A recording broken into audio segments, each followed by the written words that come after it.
新台湾话陈列馆，台湾教会公报第586卷，1934年正月，作者林茂生。暗号，这句话自来台湾原本就有，是用作私卡约束的记号的意思。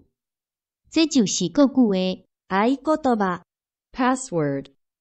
总是近来有对国语搁传入一个新的意义，就是做电报的暗号底用，就是国语的暗号 a cipher, a code。对安尼也有生出复合名词，亲像暗号电报、暗号電報 a cipher telegram, a code telegram。使用暗号、使用暗号 a private code。问题，请你拍暗号的电报予我。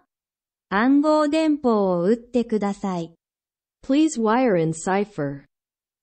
民国用暗号的字做出军的时所地用的秘密的记号，甲遮较无同意思。若是亲像暗号电报，伫民国音是叫做暗码、暗记。拄拄是会活念，也是记条目的意思，是对国语的暗記来的。To learn by heart, to commit to memory。问题，我会暗记这首诗，就是我会活念这首诗的意思。私はこの歌を暗記している。I know this poem by heart。总是暗记这字的源头是对汉文来的。好汉诗，英风端，风少聪明，自为当时局长，凡所经理，莫不暗记。汉语李平忘记，连14五能暗记论语、模诗。照看民国现在犹原有在用这个字眼，甲灭记同意思。暗杀，成人无张持来杀人的意思。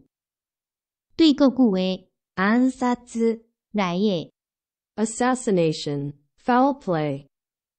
问题，伊受人暗杀。彼は暗殺された。He was assassinated。这句话伫民国犹原有在用。暗示，暗中指示，无明明讲，互人不知不觉来顺探，是对国语的暗示来的。A hint, a suggestion。原来是心理学的学术语，总是一般有在用。问题，我暗示伊去自尽。彼に自殺を暗示した。I suggested him the idea of killing himself。民国犹原有在用这个字眼。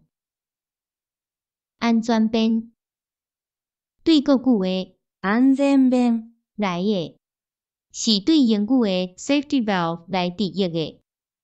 原来是蒸汽机关内面的一项器具，在提防雨水蒸气的压力无过头伫迄个安全的程度。总是这句话犹原亲像国语有做譬如的意思在用，亲像讲，议会是伫政府甲人民的中间做一款的安全弁。議会は政府と人民との間にいつの安全弁のものである。Parliament is a sort of safety valve between the government and the people。照看民国犹原有像这个意思在用这句话。